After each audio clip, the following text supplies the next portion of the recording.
हरे कृष्ण। समस्त वैष्णव वृंद की जय, श्रीमती राधारमण की जय। तो thank you so much for assembling. आज बहुत ही विशेष विषय पर चर्चा कर रहे हैं। आज श्री राधाष्टमी के ऊपर हम चर्चा करने वाले हैं। आने वाली 31 अगस्त को राधाष्टमी का उत्सव मनाया जाएगा। राधा रानी और राधा रानी को परिचय की आवश्यकता नहीं। She is famous not only in this world but in the entire creation of Krishna. आध्यात्मिक जगत, भौतिक जगत, हर जगह राधा रानी फेमस है। सो लेकिन हमारे शुद्धिकरण के लिए हम प्रयास करेंगे कि we will try to glorify Shrimati Radha Rani with our tiny efforts. तो राधा रानी को ग्लोरीफाई करना सूर्य को दिया दिखाने के समान है। हमारे पास उतने शब्द नहीं हैं, हमारे पास उतनी बुद्धि नहीं है कि हम राधा रानी की महिमा को समझ सकें। सही महिमा बताना तो दूसरी बात है। राधा रानी से ही हम आशीर्वाद मांगते हैं कि आप आशीर्वाद करें जिससे हम उनकी सेवा कर पाएं, वैष्णव की सेवा कर पाएं। हरे कृष्ण। सो राधा रानी एक बहुत ही विशेष व्यक्तित्व है। राधा रानी देखा जाए तो अ, भक्त के रूप में भी हैं। राधा रानी भगवान के रूप में भी हैं एक प्रकार से। राधा रानी को कहा जाता है she is the supreme personality of सर्वाइटर गॉडहेड। जो भगवान के सेवकों में सबसे श्रेष्ठ जो हैं वो राधा रानी है, लेकिन वो स्वयं भगवान से ही आती है। तो श्रील प्रभुपाद एक तात्पर्य में बताते हैं भागवतम के। प्रभुपाद जी कहते हैं तीसरे स्कंद में कि राधा रानी कौन है। प्रभुपाद जी बताते हैं कि देखिए, इस भौतिक जगत में हर एक जीव किसी न किसी से आकर्षित होता है। एक पुरुष स्त्री से आकर्षित होता है, स्त्री पुरुष से आकर्षित होती है, राइट। लेकिन इस भौतिक जगत की जो सुंदरता है वो स्वर्ग लोक की सुंदरता की अपेक्षा कुछ भी नहीं है। ऐसा वर्णन आता है कि भौतिक जगत में जितनी सुंदरियां हैं, अगर उनको स्वर्ग की अप्सराओं से कंपैरिजन किया जाए तो मेंढक या कॉकरोच इस प्रकार की लगती हैं। ऐसी भौतिक जगत के जितने पुरुष हैं उनको देवताओं से कंपेयर किया जाए तो वो भी मेंढक या कॉकरोच, मेल और फीमेल इस प्रकार से लगते हैं। सो स्वर्ग के सुंदर सुंदरी या फिर अप्सराओं और देवताओं की बात अलग है। तो हम मनुष्यों को स्वर्ग के देवताओं और अप्सराओं से तुलना नहीं दे सकते। और राधा रानी आध्यात्मिक जगत, उनकी बात तो क्या की जाए। अगर भगवान कृष्ण को किसी से आकर्षित होना हो, भगवान भी एक व्यक्तित्व है। जैसे एक पुरुष में स्त्री से आकर्षित होने की एक एक स्वाभाविक गुण रहता है, उसी प्रकार से ये गुण कहाँ से आता है? ये गुण आता है भगवान से, क्योंकि भगवान भी आकर्षित होते हैं। तो भगवान अगर आकर्षित होते हैं तो किससे होते हैं? वो किसी साधारण महिला से नहीं होंगे। इसलिए भगवान को अगर किसी महिला से आसक्त होना है तो इतनी श्रेष्ठ होनी चाहिए कि पूरी क्रिएशन में, पूरी सृष्टि में ऐसा कोई ना हो। तो इसलिए भगवान स्वयं श्रीमती राधा रानी का निर्माण करते हैं। He himself has to create such a women. तो वो स्त्री हैं श्रीमती राधा रानी, राइट। तो गोस्वामी बताते हैं कि Radha Rani is the manifestation of the pleasure potency of supreme personality of Godhead. Radha Rani जो है भगवान कृष्ण की आह्लादिनी शक्ति है। कृष्ण को आनंद देने वाली जो शक्ति है वो श्रीमती राधा रानी है। भगवान की तीन प्रकार की शक्तियां होती हैं। इसको कहा जाता है संवित, संधिनी और आह्लादिनी, राइट। एक है वो शक्ति जिससे सारा ज्ञान भगवान के पास रहता है। एक है वो शक्ति जिससे भगवान जो चाहे वो कर सकते हैं। और एक है वो शक्ति जिससे भगवान को आनंद मिलता है। सो आनंद मिलने वाली जो शक्ति है दैट इज श्रीमती राधा। उसको लादिनी कहते हैं, लादिनी शक्ति।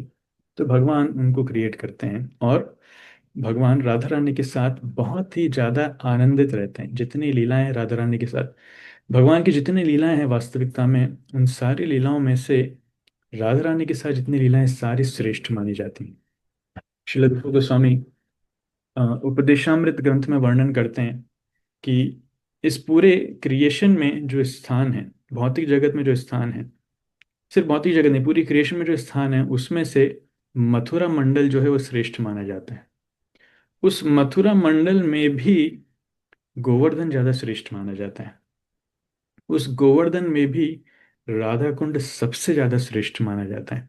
क्योंकि राधा कुंड जो है, राधा कुंड का जल जो है, ऐसा कहा जाता है कि राधा रानी का प्रेम का तरल रूप है वो। भगवान के लिए जो उनका प्रेम है उसका लिक्विड फॉर्म जो है that is Radha Kund water, Radha Kund का जल है। तो गंगा से भी कहीं ज्यादा गुना शुद्ध जो है वो राधा कुंड का जल माना जाता है। और तब सोचिए, वो राधा कुंड का जल श्रीमती राधा रानी को बहुत प्रिय है। और राधा रानी को बहुत प्रिय है इसलिए भगवान कृष्ण को और भी ज्यादा प्रिय है। सो उसी प्रकार इस पूरी क्रिएशन में सबसे श्रेष्ठ हैं भगवान कृष्ण के भक्त। विष्णु, विष्णु के भक्तों को कहा जाता है वैष्णव। कृष्ण के भक्तों को कहा जाता है कार्ष्ण। और राधा रानी के भक्तों को कहा जाता है गौड़ीय। राइट। तो हम लोग कौन है? हम इस्कॉन के follower, we are Gaudiya Vaishnavas. हम वास्तविकता में राधा रानी के भक्त हैं। हम कृष्ण की पूजा क्यों करते हैं? श्रील भक्ति सिद्धांत सरस्वती ठाकुर बताते हैं कि हम कृष्ण तक डायरेक्टली नहीं जा सकते, हम कृष्ण की पूजा डायरेक्टली नहीं करना चाहते हैं, कृष्ण से उतना प्रेम नहीं है। हमारी लाइन है राधा रानी की। पर क्योंकि राधा रानी कृष्ण से प्रेम करती हैं इसलिए हम भी कृष्ण से प्रेम करते हैं, क्योंकि राधा रानी कृष्ण की सेवा करती हैं इसलिए हम भी कृष्ण की सेवा करते हैं। अदरवाइज डायरेक्टली हमारा कृष्ण से कोई लेना देना नहीं। We are devotees of and we are followers of Shrimati Radha Rani. ये श्रील भक्ति सिद्धांत सुधीर ठाकुर बताते हैं। इसलिए राधा रानी कौन है, थोड़ा उस विषय में हम चर्चा करें। उसके बाद राधा रानी की कुछ लीलाओं पर हम आएंगे। राधा रानी कौन है? श्रील प्रभुपाद ने बताया, let us begin with a very wonderful मंत्र। राधा रानी का प्रणाम मंत्र है। आप सब माइक अनम्यूट करके मेरे पीछे दोहरा सकते हैं। राइट। माइक अनम्यूट कर लीजिए, राधा रानी को हम प्रणाम करते हैं, उसके बाद हम स्टार्ट करेंगे। बोलिएगा ना। तप्त कांचन गौरांगी तप्त सप्तकांचन कांचन गौरांगी राधे वृंदावनेश्वरी गौरांगे राधे वृंदावनेश्वरी राधे वृंदावनेश्वरी नमस्ते देवी क्षमामि हंसे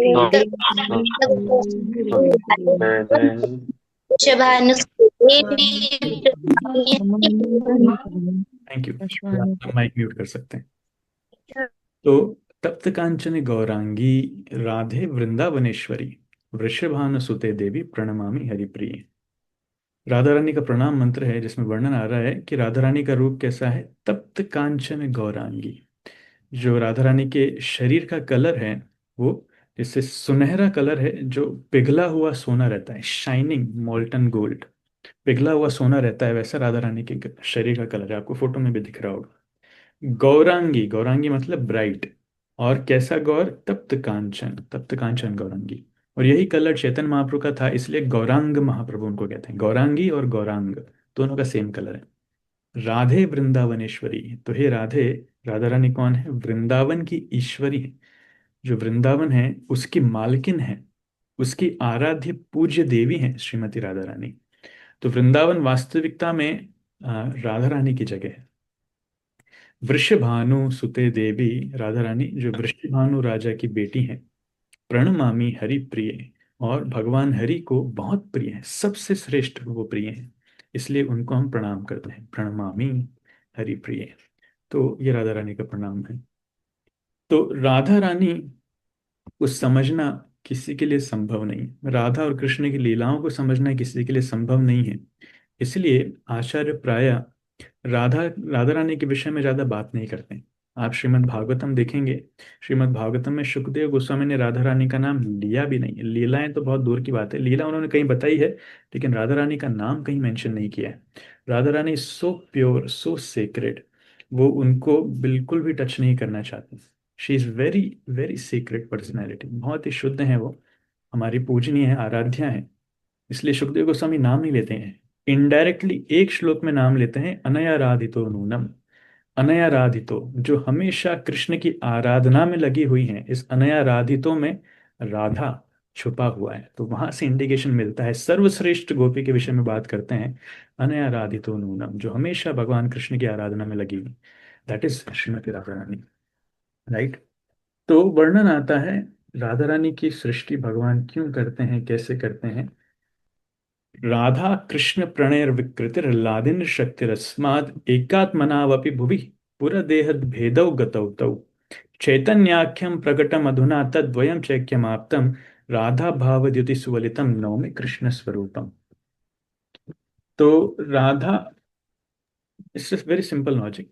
हम जैसे व्यक्तित्व हैं, हमारे अंदर एंजॉयमेंट, हैप्पीनेस प्राप्त करने की टेंडेंसी है। Everyone wants to be happy.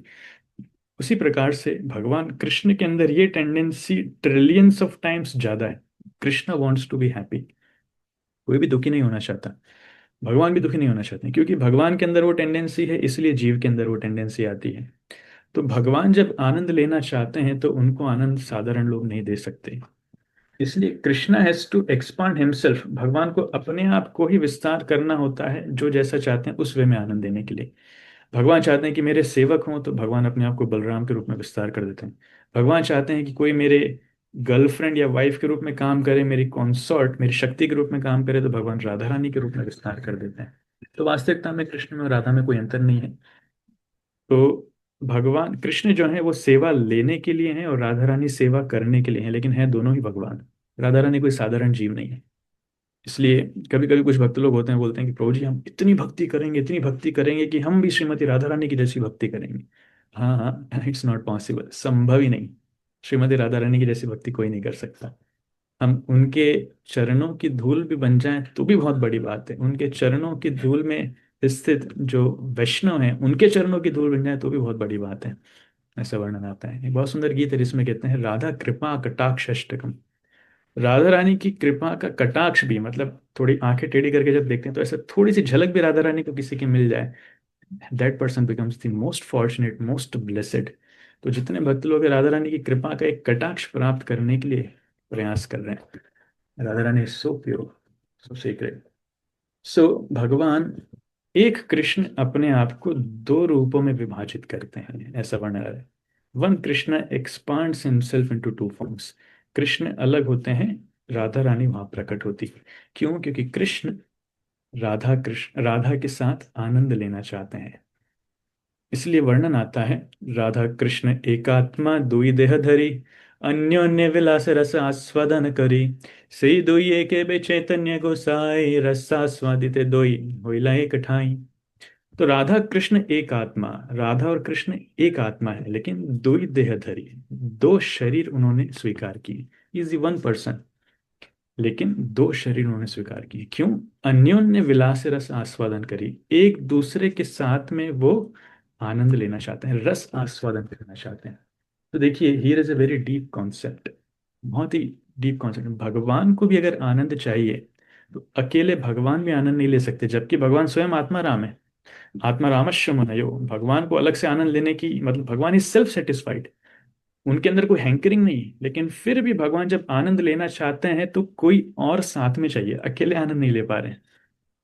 उसी प्रकार से भक्ति जीवन में या फिर आध्यात्मिक पथ में जो सोचता है कि मैं अकेला आगे बढ़ूंगा, वो भ्रम में है। जो सोचता है कि मैं अकेला रह करके भक्ति कर लूंगा, वो बहुत बड़े भ्रम में है। कुछ पथ ऐसे हैं, लोग सब छोड़ करके चले जाते हैं अकेले अकेले। कोई जंगल में जाके तपस्या कर रहा है, कोई पहाड़ों पे जाके तपस्या कर रहा है, कोई शौबरी मुनि जैसे पानी के अंदर तपस्या कर रहा है अकेले रह करके। लेकिन वास्तविकता में अकेले रहने में कोई रस नहीं है।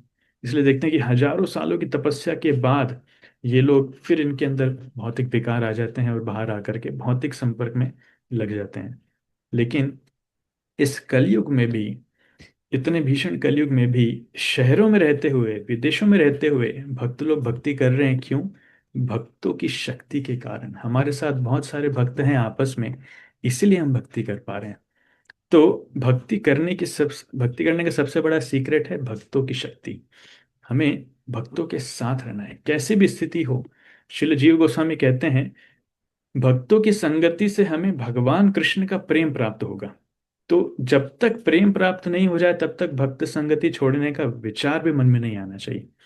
जब अगर विचार आए कि नहीं मुझे भक्तों से दूर रहना है, मैं अकेले करूंगा, समझना वहीं से हमारा पतन चालू हो गया है भक्ति में। We should never be away from devotees. तो भगवान कृष्ण जो है यहाँ पर राधा रानी की सृष्टि करते हैं। Why? Because he wants to enjoy. तो वहां से राधा रानी का स्वरूप हम देखते हैं। इसलिए राधा रानी के वर्णन में एक और बहुत सुंदर श्लोक आता है चैतन्य चरितामृत में। इसमें कहते हैं, गोविंदानंदिनी राधा गोविंद मोहिनी, गोविंद सर्वस्व सर्व कांता शिरोमणि। तो गोविंदानंदिनी राधा, राधा रानी कौन है? गोविंद आनंदिनी, जो गोविंद को, गोविंद शब्द अपने आप में ही विशेष है। गोविंद वो है जो सबको आनंद प्रदान करते हैं, सारी सबकी इंद्रियों को आनंद प्रदान करते हैं, सारी गायों को आनंद प्रदान करते हैं, उन गोविंद को आनंद देने वाली कौन है? गोविंदानंदिनी राधा। सिर्फ आनंद नहीं, राधा रानी के गुणों से, राधा रानी की भक्ति से, राधा रानी के प्रेम से राधा रानी कृष्ण को मोहित कर लेती है। वो एकदम कृष्ण को अपने मोह में पूरा बांध लेती हैं, इसलिए गोविंद मोहिनी। गोविंद मोहिनी उनका दूसरा गुण है। क्यों? गोविंद सर्वस्व, राधा रानी के लिए गोविंद ही उनके सब कुछ है। उनको सृष्टि में और किसी की परवाह नहीं है। सिर्फ दिन रात अहर निशा वो गोविंद के विषय में चिंतन करती हैं। राधा रानी के विषय में जब आप भ्रमर गीत पढ़ेंगे तब कभी कभी राधा रानी ये प्रार्थना करती है, जब उद्धव आए थे, कि आप मुझे आशीर्वाद दीजिए कि कृष्ण मेरे विचारों से थोड़ा निकलें। कृष्ण के चिंतन में मैं इतनी पड़ गई हूँ कि मेरे घर का कामकाज नहीं होता है, मैं परिवार वालों की सेवा नहीं कर पाती। तो कृष्ण थोड़ा मेरे मस्तिष्क से जाएं ताकि मैं अपने कामकाज में, अपनी सेवाओं में ध्यान दे पाऊं। इस प्रकार से राधा रानी प्रार्थना करती हैं। सोचिए क्या स्तर है। और हमारा स्तर है कि भगवान कभी आते ही नहीं है मस्तिष्क में। नाम जप करो तो नींद आती है, लेकिन कृष्ण नहीं याद आते हैं। सो गोविंद सर्वस्व, इसलिए सर्व कांता शिरोमणि, भगवान की जितनी रानियां हैं, भगवान की जितनी गोपियां हैं जिनको हम कांता कहते हैं, उनमें सर्वश्रेष्ठ शिरोमणि, सिर की मणि, सर्वश्रेष्ठ क्राउन ज्वेल, इसको हम कहते हैं क्रेस्ट ज्वेल या फिर क्राउन ज्वेल, वो है श्रीमती राधा रानी। राइट। सो ये राधा रानी के विषय में है। इसलिए यही श्रीमती राधा रानी, जब भगवान कृष्ण अलग होते हैं तो राधा रानी के रूप में आते हैं, और वही राधा कृष्ण जब दोनों वापस एक हो जाते हैं तो कौन बन जाते हैं? वो बन जाते हैं श्री चैतन्य महाप्रभु। राइट। तो चैतन्य महाप्रभु कोई और नहीं, चैतन्य महाप्रभु स्वयं राधा और कृष्ण का युगल रूप है। दोनों एक जब हो जाते हैं दे बिकम चैतन्य महाप्रभु। तो वही श्लोक जो मैंने आपको बताया था, राधा कृष्ण एक आत्मा दुई देह धरी, अन्योन्य विलासे रस आस्वादन करी, से दुई एक एवे चैतन्य गोसाई, रसास्वादित दुई भइला एक ठाई। तो रस आस्वादन करने के लिए राधा और कृष्ण अलग अलग होते हैं, और रस आस्वादन करने के लिए वो दोनों वापस एक होकर चैतन्य महाप्रभु के रूप में प्रकट होते हैं। So who is Chaitanya Mahaprabhu? Chaitanya Mahaprabhu is Krishna himself in the form, in the bodily color and in the mood of Srimati Radharani. Chaitanya Mahaprabhu कौन है? चैतन्य महाप्रभु स्वयं कृष्ण हैं, जो राधा रानी का मनोभाव और राधा रानी की अंग कांति, उनका कलर लेकर के आते हैं। इसलिए राधा रानी गौरांगी हैं तो चैतन्य महाप्रभु गौरांग है। राइट। राधा रानी बहुत दयालु हैं तो चैतन्य महाप्रभु भी बहुत दयालु हैं। नमो महावदन्याय कृष्ण प्रेम प्रदायते। तो राधा रानी कृष्ण प्रेम सबको प्रदान करना चाहती हैं, वही मनोभाव लेकर के चैतन्य महाप्रभु हैं, इसलिए चैतन्य महाप्रभु भी कृष्ण प्रेम प्रदान करते हैं। कृष्ण प्रेम प्रदायते कृष्णाय कृष्ण चैतन्य नामनी गौरत्विषे नमः। तो ये तथ्य है, ये फिलॉसफी है जो हमें समझना चाहिए। तो वास्तविकता में कभी कभी कुछ लोग के मन में संशय आता है, भक्तों के मन में संशय आता है कि प्रभु जी हमें राधा रानी की भक्ति करना चाहिए, हमें राधा रानी का नाम लेना चाहिए। नहीं, चैतन्य महाप्रभु की हम भक्ति कर रहे हैं तो हम ऑटोमेटिकली श्रीमती राधा रानी की भक्ति कर रहे हैं। क्योंकि महाप्रभु कौन है? Mahaprabhu is Radha Rani herself. Not only Radha Rani, Krishna and Radha Rani combined, Radha और कृष्ण दोनों मिलकर ही चैतन्य महाप्रभु हैं। इसलिए हम चैतन्य महाप्रभु की भक्ति कर रहे हैं। और विशेष गौड़ी वैष्णव के लिए, चैतन्य महाप्रभु के फॉलोअर्स के लिए सबसे विशेष क्वालिफिकेशन क्या है? कि महाप्रभु जो स्वयं राधा रानी है, उन्होंने जो बताया कि किस प्रकार भक्ति करनी चाहिए, कौन सा मंत्र जप करना चाहिए, हम उस प्रकार कर रहे हैं। तो सबसे श्रेष्ठ विधि क्या है जो स्वयं राधा कृष्ण ने हमें दी है चैतन्य महाप्रभु के रूप में? वो है हरे कृष्ण महामंत्र। हरे कृष्ण कृष्ण कृष्ण हरे हरे, हरे राम राम राम हरे हरे। तो जो भी व्यक्ति हरे कृष्ण महामंत्र करता है, इस हरे कृष्ण महामंत्र में राधा रानी का नाम भी है। हरे जो शब्द है, हरे मतलब राधा रानी, हरा, हरा मतलब राधा रानी, और संबोधन में हरा को हम हरे बोलते हैं, जैसे सीता को सीते बोलते हैं। और कृष्ण भी हैं और राम भी हैं। राइट।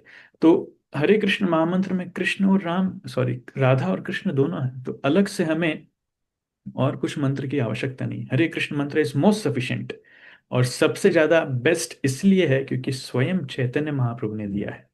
उन्होंने खुद भी इसका जप किया है, अपने आचरण से सबको बताया कि भक्ति कैसे करना है। इसलिए चैतन्य महाप्रभु पर पूरा विश्वास होना चाहिए। महाप्रभु ने जो पद्धति हमें दी है, जो प्रक्रिया दी है, उस पर पूरा विश्वास होना चाहिए। जरा भी भ्रमित नहीं होना चाहिए कि हम सही कर रहे हैं कि गलत कर रहे हैं। Right. So that is the meaning. तो श्रीमती राधा रानी, हम देखते हैं कि उनकी जन्म की लीला के विषय में वर्णन आता है, बहुत सुंदर। यहाँ पर राधा रानी भौतिक जगत में कैसे आई। बहुत पहले की बात है, वृंदावन के प्रदेश में, स्पेशली रावल में, राजा वृषभानु रहा करते थे। वृषभानु महाराज, जो राधा रानी के पिता कहलाए जाते हैं। जैसे भगवान कृष्ण एक साधारण बालक के जन्म रूप में जन्म नहीं लिए, वो वसुदेव के हृदय से देवकी के हृदय में गए और देवकी के हृदय से सीधा बाहर प्रकट हो गए। उसी प्रकार राधा रानी भी साधारण बालक के रूप में जन्म नहीं ली।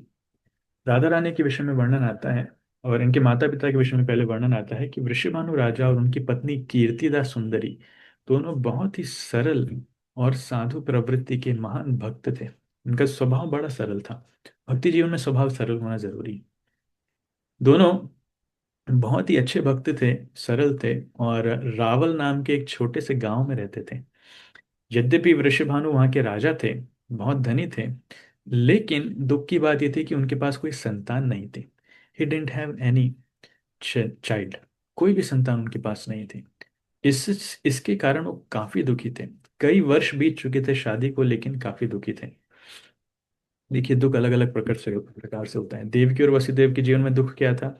उनकी 6 संतानों को कंस ने मार दिया, उनके ही भाई ने, देवकी के भाई ने। और वृषभानु राजा के मन में दुख क्या था? वृषभानु और कीर्तिदा की कोई संतान ही नहीं हो रही।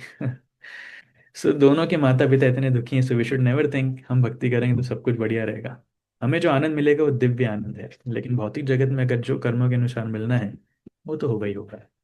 सो एक दिन राजा वृषभानु जो है, वो भाद्र महीने में, which comes in August and September, Vrishabhanu Yamuna में स्नान करने के लिए जाते हैं। तो जैसे यमुना में स्नान करने के लिए जाते हैं, उस यमुना में से एक बहुत ही सुंदर अद्भुत कमल का पुष्प उनको दिखता है, बहुत ही चमकीला कमल का पुष्प। और वो आकर्षित होकर के नजदीक जाते हैं तो देखते हैं उस कमल के पुष्प के अंदर एक बहुत ही सुंदर छोटी सी कन्या लेटी हुई है। उसकी आंखें बंद हैं और बहुत ही अद्भुत दिव्य सुंदरता, बहुत ही गोरा उसका कलर है, एकदम सुनहरा उसका कलर है। और ये छोटी सी लड़की वहां पर उस कमल के पुष्प में लेटी हुई है।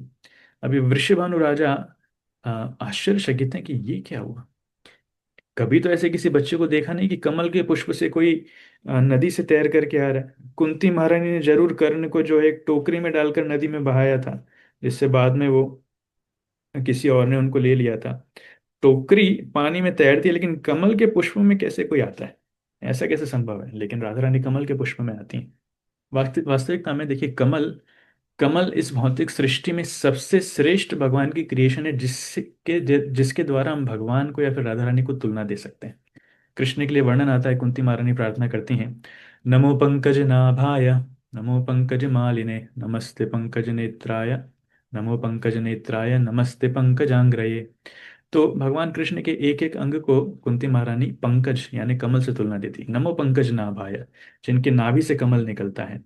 नमो पंकज मालिने, जो कमल के पुष्पों की माला पहनते हैं। नमो पंकज नेत्राय, जिनकी आंखें कमल की पंखुड़ियों के समान है। और नमस्ते पंकजांग्रे, जिनके चरण कमल कमल जैसे कोमल है। और उसी प्रकार से राधा रानी का शरीर इतना कोमल है, इतना सुंदर है। भौतिक जगत में किससे तुलना दी जाए, सबसे श्रेष्ठ वस्तु है कमल, इसलिए कमल वहां पे दिया जाता है। बट एक्चुअली कमल भी भगवान के सौंदर्य को या भगवान के गुणों का व्याख्यान नहीं कर सकता, पर इससे ज्यादा श्रेष्ठ उदाहरण देने के लिए कुछ है नहीं। कभी कभी लोग बोलते हैं भगवान कृष्ण का कलर कैसा है, सो सम से घनश्याम, घनश्याम की तरह है, काले बादल जो आते हैं। कोई बोलते हैं कि नीले कलर का जो कमल का पुष्प है उसके समान भगवान का कलर है। लेकिन वास्तविकता में आचार्य समझाते हैं कि इस भौतिक जगत में ऐसे कोई वस्तु ही नहीं है जो भगवान कृष्ण को तुलना दे पाए। भगवान कृष्ण का कलर दिव्य है, भगवान कृष्ण के गुण दिव्य हैं, पर सबसे श्रेष्ठ व्यक्ति जो हमें वस्तु मिलती है वो है कमल, इसलिए कमल से तुलना देते हैं। इसलिए कमल में राधा रानी प्रकट होती हैं। राइट। तो तो वृषभानु राजा देखते हैं आसपास कौन है, किसकी लड़की है ये किसी ने रखा है कि कहीं से प्रकट हुई है कि तैरते हुए आई है, बहते हुए आई है, कुछ समझ में नहीं आ रहा है। तो लेकिन राधा रानी को देख करके वृषभानु राजा इतने प्रसन्न थे, उनके मन में एक दिव्य प्रसन्नता का उनको अनुभव हो रहा है। और उनके मन में विचार आ रहा है कि अगर ये मेरी बेटी हो कितना अच्छा होगा। थोड़ी देर इंतजार करते हैं, देखते हैं कोई नहीं आ रहा, कोई नहीं आ रहा, तो वृषभानु राजा उसको उठा करके लेके जाते हैं अपने साथ में। राइट। अपने साथ में लेकर के जाते हैं। जैसे ही उसको उठाते हैं, उनका हृदय इतना आनंद से भर जाता है, दिव्य अनुभूति होती है। अपने आप को इतने सौभाग्यशाली मान रहे हैं कि ये बेटी मेरे घर में जा रही है, ये मेरी बेटी होने वाली है। फिर भी मन में एक डर है, हो सकता है कभी कोई इसको लेने के लिए आ जाए, इसके माता पिता आ जाएं। फिर भी उत्साह के साथ, अगर नहीं आया तो मेरी बेटी हो जाएगी, मैं इसका लालन पालन करूंगा, मैं इससे प्रेम करूंगा। तो इस उत्सुकता के साथ उनको लेकर के वो अपने राजमहल चले जाते हैं, रावल में। और जैसे ही रावल में जाते हैं, सबको बताते हैं कि वृषभानु राजा को कन्या मिली है। और पूरा गांव जो है इतना खुशी से भर जाता है, पूरा उत्सव वहां पर होने लगता है। और पूरा गांव जो है राधा रानी के दर्शन करने के लिए आता है। सब लोग दर्शन करते हैं, एक एक राधा रानी के अंग को लोग देखते हैं। इतना सुंदर पूरी सृष्टि में कभी उन्होंने अपने जीवन में किसी को ऐसा देखा नहीं। उनकी नाक, उनके होंठ, उनके दांत, उनके बाल, उनकी पलकें, उनके पैर, उनके हाथ, एक एक अंग इतना सुंदर है, इतना अद्भुत है। कभी जीवन में ऐसा देखा नहीं, इतनी सुंदर बालिका दे हैव नेवर सीन। लेकिन सब लोग आश्चर्यचकित हैं कि ये लड़की आंखें क्यों नहीं खुल रही। सब कुछ तो हमने देखा, लेकिन कोई उसकी आंख नहीं देख पा रहा है। Nobody is able to see the eyes. कोई उसकी आंख नहीं देख पा रहा है। तो सबके मन में इच्छा है कि काश मैं इसकी आंखें देखूं, और काश ये कन्या मुझे देखे। लेकिन कोई आंखें नहीं देख पा रहा है। तो एक दिन निकल जाता है, 2 दिन निकल जाते हैं, ऐसे कई दिन निकल जाते हैं। तब सबको लगता है कि शायद ये लड़की, ये अंधी है, ये आंखें नहीं खोल रही है, शायद इसके पास नेत्र है ही नहीं। अगर नेत्र हैं तो नेत्रों में देखने की शक्ति नहीं है। देखिए विधाता का विधान, इतनी सुंदर कन्या है लेकिन अंधी है, ऐसा कैसे हो सकता है। ऐसे विचार मन में आता है। राइट। एक दिन नारद मुनि वहां पर आते हैं। नारद मुनि को खबर पता चलती है कि श्रीमती राधा रानी ने जन्म लिया है। तो नारद मुनि इतने आनंदित होते हैं, वो राधा रानी को बाल रूप में देखना चाहते हैं। तो उत्साह पूर्वक नारद मुनि वहां पर आते हैं। और वहां पर आते हैं तो वृषभानु राजा नारद मुनि को देख करके बड़े प्रसन्न हो जाते हैं। ही बिकम्स मोस्ट हैप्पी। नारद हमारा सौभाग्य, नारद मुनि स्वयं हमारे घर आए। तो नारद मुनि उनको बोलते हैं कि राजा, मैंने सुना है आपके घर में कन्या आई है जो बहुत सुंदर है, क्या मैं उसके दर्शन कर सकता हूँ। ऋषभानु महाराज बोलते हैं, अरे क्यों नहीं नारद मुनि, सब कुछ आपका है, मोस्ट मोस्ट वेलकम। तो ऋषभानु राजा उसको लेकर के आते हैं, और लेकर के आकर के राधा रानी को जो है नारद मुनि की गोद में दे देते हैं। ऐसे नारद मुनि साधु में, साधु जनरली बच्चों को गोद में लेते नहीं है, लेकिन ऋषभानु राजा जो है नारद मुनि की गोद में दे देते हैं उनको। और नारद मुनि जैसे ही राधा रानी को टच करते हैं, उनके पास आती है, उनके शरीर में एक प्रकार का कंपन होने लगता है। ही बिकम्स एक्सटैटिक, इतना दिव्य आनंद की उनको अनुभूति होती है कि वो अपने आप को कंट्रोल नहीं कर पाते। उनका मन एकदम डांस करने का होने लगता है। तो जल्दी से वो वापस वृषभानु राजा को देते हैं, राधा रानी को। और खुशी में नारद मुनि इतने झूमते हैं, इतने डांस करते हैं। और फिर नारद मुनि राधा रानी को देखते हुए, और बहुत सुंदर श्लोकों में राधा रानी की महिमा का वर्णन करते हैं। श्लोक तो मुझे याद नहीं, मुझे पता भी नहीं कहाँ है वो श्लोक। लेकिन बहुत सारे श्लोकों में राधा रानी की महिमा महिमा का बहुत सुंदर वर्णन करते हैं, और राधा रानी की परिक्रमा करते हैं। राइट। हाँ सॉरी, राधा रानी की महिमा का वर्णन करते हैं, परिक्रमा करते हैं। तो वो श्लोक जो है वो नारद भक्ति सूत्र नामक ग्रंथ बनते हैं। राइट। तो इसलिए अगर प्रभुपाद ने भी इसके ऊपर अपनी, प्रभुपाद इसके ऊपर कमेंट्री लिखना चाहते थे लेकिन प्रभुपाद लिख नहीं पाए, लेकिन फिर भी नारद भक्ति सूत्र इस्कॉन में उपलब्ध है, अगर कोई पढ़ना चाहे तो पढ़ सकते हैं। तो ये नारद भक्ति सूत्र वहां से आया है, राधा रानी की महिमा को देखते हुए और भक्ति की महिमा को देखते हुए। तो नारद मुनि का ये सौभाग्य है कि राधा रानी के दर्शन उनको प्राप्त हुए। ऐसे दिन घटते हैं, और सब लोग बड़े प्रसन्न हैं, लेकिन सबके मन में दुख है कि राधा रानी जो बच्ची है वो ब्लाइंड, शी इज ब्लाइंड, वो अंधी है, आंखें नहीं खोल रही। तो इतना दुख है कि कह नहीं पा रहे हैं, कि समथिंग लाइक हम सालों के प्यासे हैं, हमें पानी तो मिला है लेकिन पानी हम पी नहीं पा रहे हैं, इट्स इट्स लॉक्ड। तो सबके मन में इच्छा है कि राधा रानी, अगर काश वो आंखें खोले, आंखें खोले। तो वास्तविकता में वर्णन आता है कि राधा रानी क्यों आंखें बंद करके रखी थी, क्योंकि राधा रानी इस भौतिक जगत में पहले किसी को देखना नहीं चाहती थी। शी जस्ट वांटेड टू सी कृष्ण। तो हुआ ये कि एक दिन जब ये खबर बाहर पता चली, और ये खबर नंद महाराज और यशोदा माई तक गई कि वृषभानु राजा उनके बड़े मित्र हैं, वृषभानु नंद महाराज के मित्र हैं, और कीर्तिदा यशोदा की सहेली है, फ्रेंड है। जब उनको पता चली कि वृषभानु राजा के यहाँ पे लड़की आई है, तो वो इतने खुश हुए कि वो जाते हैं बहुत सारे गिफ्ट्स लेकर के, और कृष्ण को भी साथ में लेकर के जाते हैं। कृष्ण भी छोटे थे, अभी कृष्ण जो हैं वो 15 दिन पहले आए हैं।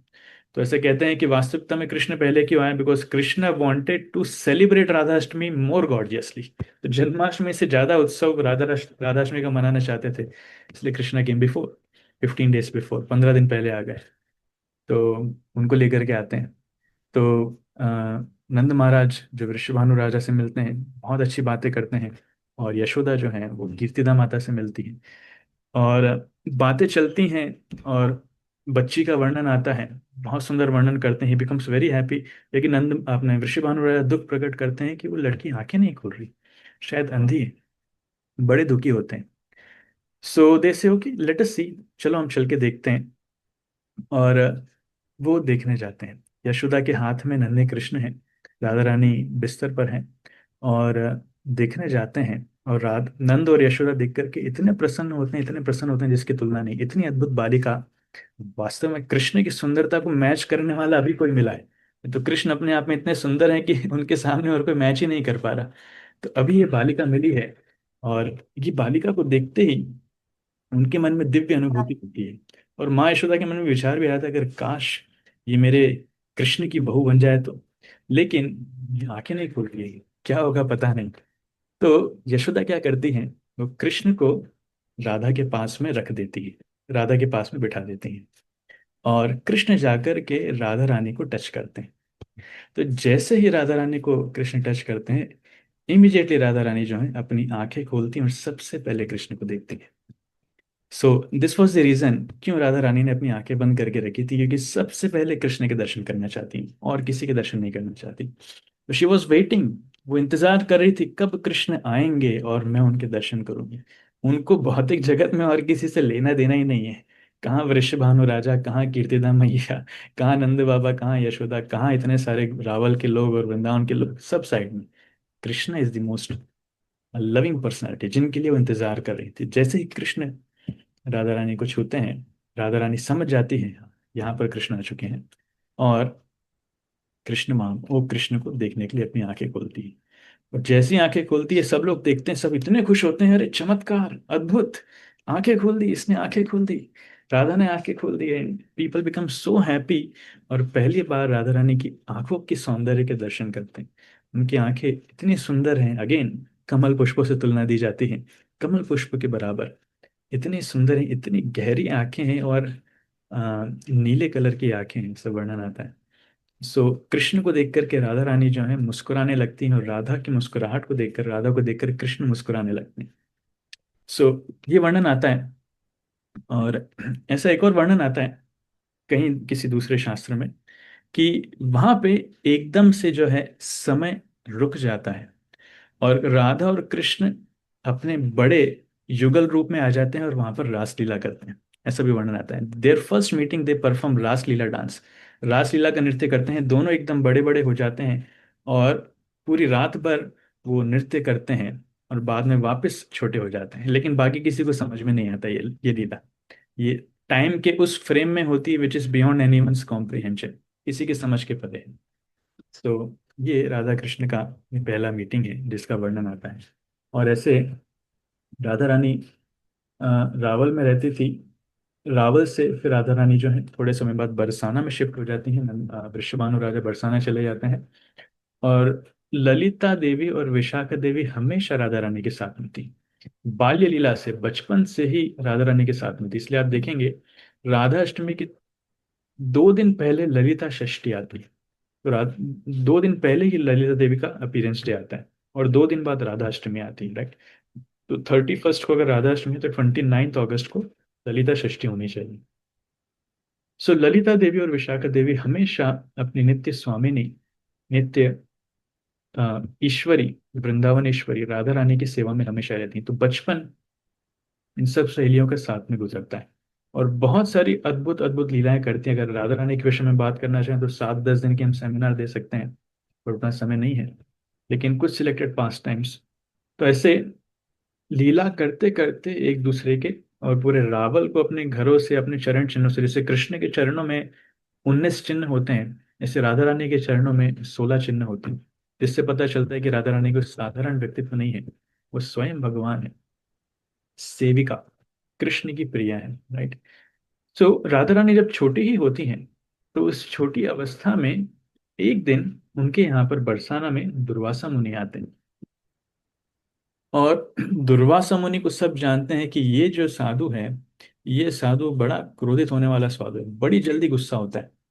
और सब लोग उनसे डरते हैं, जरा सी कुछ गलती हुई तो अचानक से श्राप दे देता है, राइट। तो उनके पास में जाने से डरते हैं, कोई उनके पास में नहीं जाता। लेकिन राधा रानी जो काफी यंग थी, बरसाना में रह रही थी, वो क्या करती हैं, जैसे ही दुर्वासा मुनि आते हैं, राधा रानी कीर्तिदा माता से परमिशन लेती हैं। और राधा रानी, उनकी इच्छा थी कि वो दुर्वासा मुनि की सेवा करना चाहती। कोई साधु हमारे यहाँ पर आया है गांव में, तो उनकी सेवा करना चाहिए। तो अब बड़े तो बेचारे डर रहे थे कि अरे राधा, तुम सेवा करना चाहती हो, लेकिन दुर्वासा बड़े क्रोधित जल्दी हो जाते हैं, अगर वो क्रोधित हो गए तुमसे तो क्या, उस उन्होंने श्राप दे दिया तो क्या। लेकिन राधा रानी बड़ी डिटरमाइंड थी, नहीं नहीं नहीं, मुझे सेवा करना है, मैं सेवा करना चाहती हूँ, वो क्रोधित नहीं होंगे, आप चिंता मत कीजिए। तो राधा रानी के भाव को देख करके उन्होंने अलाउ कर दिया, ठीक है। तो राधा रानी ने दुर्वासा मुनि के लिए कुकिंग करी। उन्होंने बहुत सारे व्यंजन उनके लिए बनाए, चावल, दाल, सब्जी, चपाती, खीर, बहुत सारी वैरायटी और बहुत सारी स्वीट्स उन्होंने बनाई। और एक एक प्रिपरेशन जो है, उसमें कृष्ण प्रेम छुपा हुआ है, राइट। राधा रानी हमेशा कृष्ण का चिंतन करती हैं, जो भी राधा रानी बनाती हैं वो कृष्ण को बहुत प्रिय है। और कृष्ण का स्मरण करते हुए ही राधा रानी बनाती हैं, राइट। इसलिए कृष्ण की प्रसन्नता के लिए, कृष्ण का स्मरण करते हुए, कृष्ण के प्रेम से भरपूर वो प्रेम जो है राधा रानी की कुकिंग में भी आ जाता है। से ये कहने का विषय का वस्तु है, इसलिए भगवान भी गीता में इसकी व्याख्या करते हैं कि जो जिस भाव से बनाता है ना, वो उसकी भावना उस अन्न में प्रवेश करती है। और जो वो अन्न खाता है, उस व्यक्ति की भावना खाने वाले के मन में प्रवेश करती है। इसलिए भक्त लोग क्यों सिर्फ भक्तों के हाथ का खाते हैं, क्योंकि भक्तों की भावना शुद्ध होती है, राइट। वो शुद्ध भावना से बनाते हैं, कृष्ण की भावना से बनाते हैं, तो उनके हाथ का खाने से हमारी भक्ति बढ़ती है। लेकिन कोई भौतिक विषय व्यक्ति जो इंद्रिय तृप्ति की भावना से बना रहा है, जो क्रोध में बना रहा है, जो तंबाकू बीड़ी खाते हुए बना रहा है, जो सिगरेट पीते हुए बना रहा है, कोई वॉशरूम से होकर के आया है यूरिन पास करके लेकिन हाथ नहीं धोए, ऐसे गंदे संदे तरीके से बना रहा है, ऐसे व्यक्ति जो पूरे काम, क्रोध, लोभ, मोह सारे अनर्थों से भरे हुए हैं, ऐसे व्यक्तियों का जाकर के हम रेस्टोरेंट में बड़े चटकारे लेकर के खाते हैं, तो अंदर भावना कैसी आएंगी? भावना यही आएगी कि उनके अनर्थ जो है, उनकी गंदी भावनाएं हमारे अंदर आती हैं। इसलिए लोग देखिए कितने ज्यादा प्रभावित होते हैं। पहले के कल्चर में रेस्टोरेंट हुआ ही नहीं करते थे, सब लोग घर पर ही खाते थे। लेकिन आजकल ऑर्डर करो, जोमेटो से ऑर्डर करो, स्विगी से ऑर्डर करो, ब्लिंकिट से ऑर्डर करो, कहाँ से ऑर्डर करो, सब लोग ऑर्डर करने भी लगे हुए हैं। 5 मिनट में डिलीवरी, 10 मिनट में डिलीवरी। अरे वो डिलीवरी नहीं हो रही, वो पॉपकॉर्न में लेकर के आ रहा है, वो गंदी चेतना लेकर के आ रहा है, जिसको हम पैसा दे करके खरीद करके खा रहे हैं। सो गीता में कृष्ण इसकी व्याख्या करते हैं।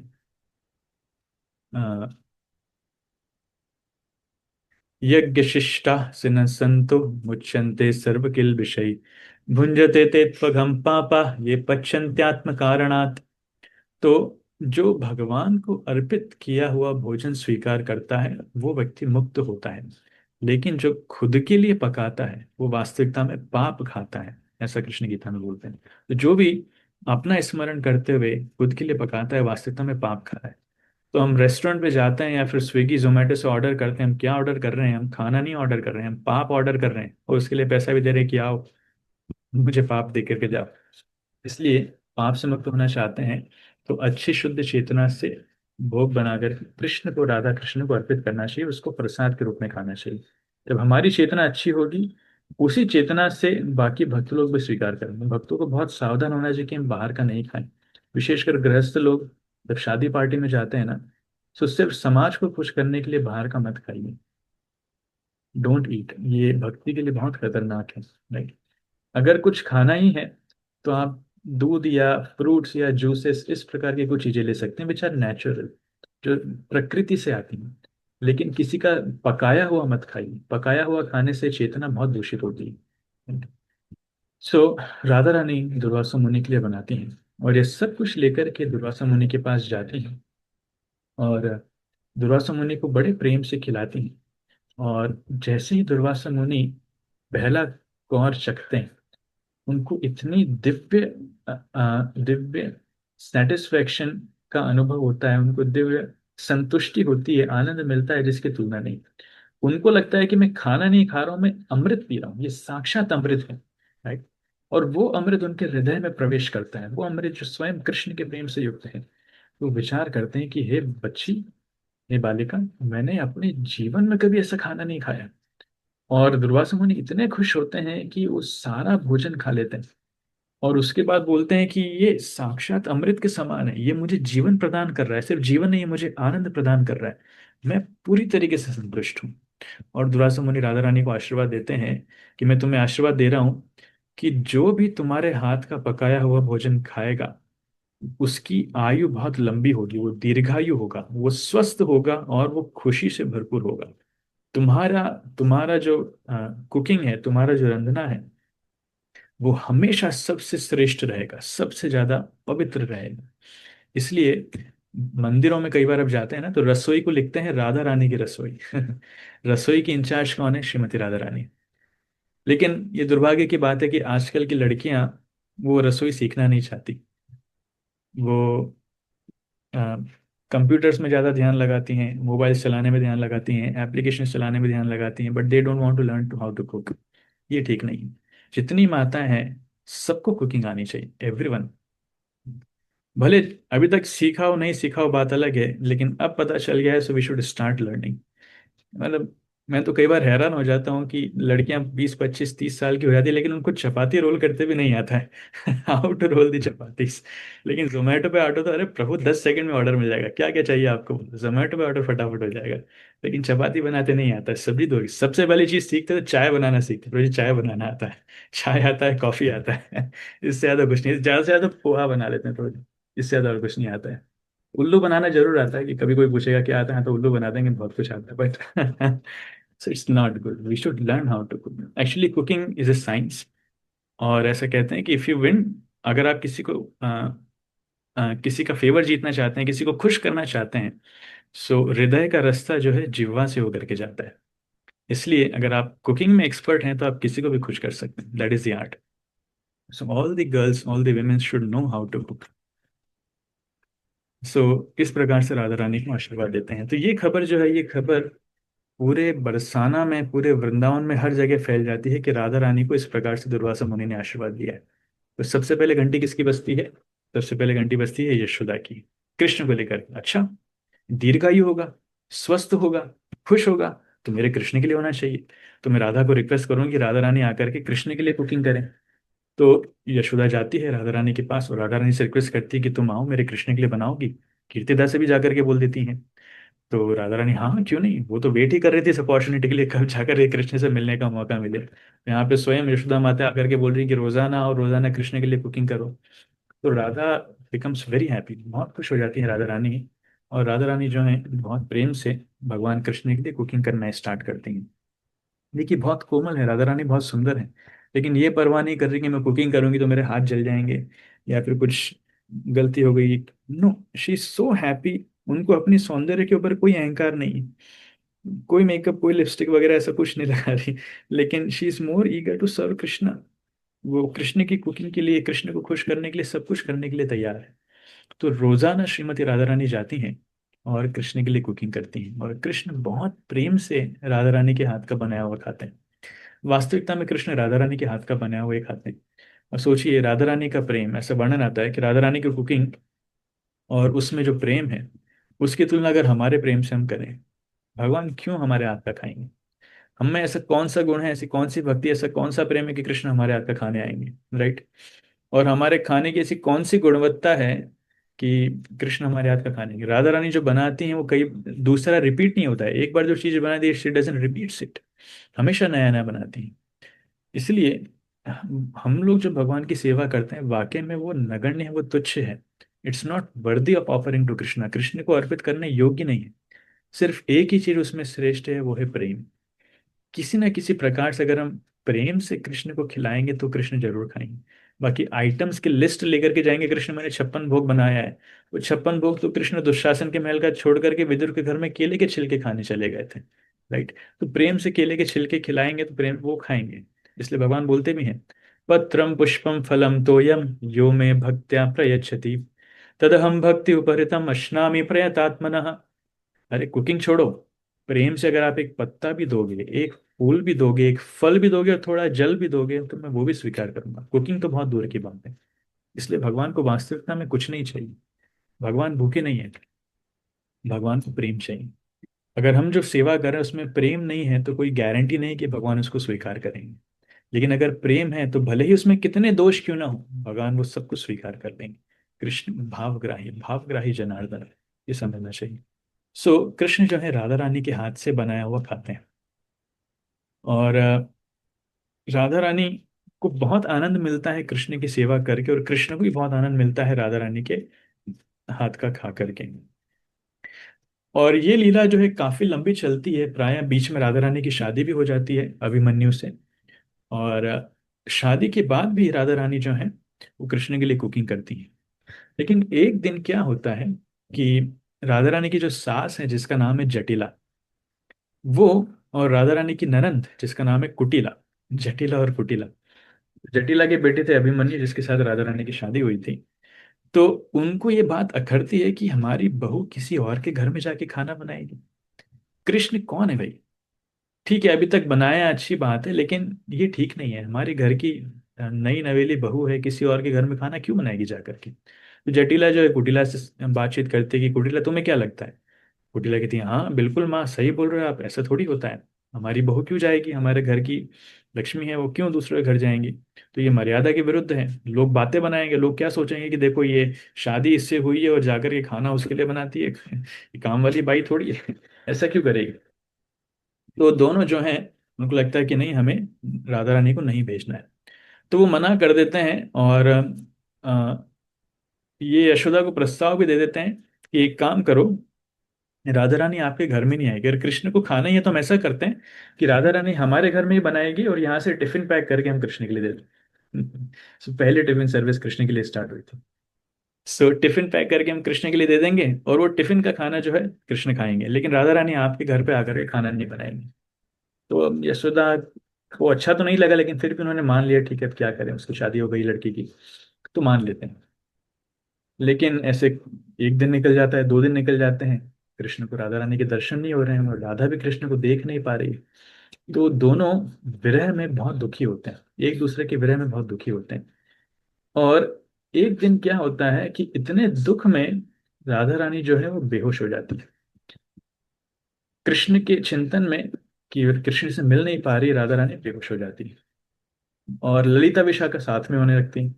तो ललिता विशाखा वहां पर आकर के नाटक करने लगती है, चिल्लाने लगती है, अरे अरे देखो राधा को क्या हो गया, इसको सांप ने काट लिया, सांप ने काट लिया। राधा को सांप ने काट लिया। तो वास्तविकता में झूठ नहीं कह रही थी, कि कृष्ण रूपी सांप ने उनको काट लिया। कृष्ण को कभी कभी सांप सांप से भी तुलना दी जाती है। वृंदावनवासी बोलते हैं कि भूल कर भी उस यमुना के तट पर मत जाना, कि वहां पर एक काला सांप रहता है।